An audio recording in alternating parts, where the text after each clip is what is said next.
Pemirsa, pertanian dan perkebunan di Indonesia punya potensi yang besar tentunya, terlebih bila dikombinasikan menjadi destinasi wisata. Ya, dengan pengelolaan yang tepat, keduanya bisa menjadi sumber pendapatan baru yang mampu mendongkrak ekonomi masyarakat.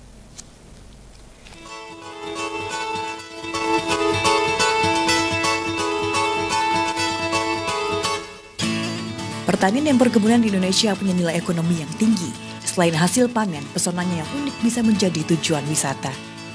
Seiring waktu, agrowisata di Indonesia memang berkembang pesat. Namun sayang, hasilnya belum maksimal. Perbaikan sarana dan infrastruktur harus segera dilakukan agar memberi kemudahan akses bagi wisatawan. Dengan pengelolaan yang tepat, sektor ini bisa menjadi sumber pendapatan baru bagi masyarakat. Hal ini diungkap Ketua Umum Partai Perindo Haritanu Sudibyo saat melantik pengurus Dewan Pimpinan Daerah (DPD) dan 265 Dewan Pimpinan Ranting (DPRT) Partai Perindo se-Kabupaten Wonosobo, Jawa Tengah, Kamis petang. Ya, infrastrukturnya harus diperbaiki.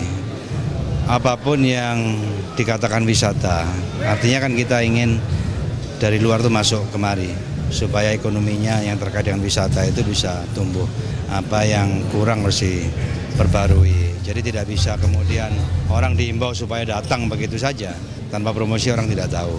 Ya, jadi kalau sudah berjalan ya harus dijaga ya supaya tetap bersih ya, tetap baik, tetap nyaman ya, keamanannya juga yang lain-lainnya.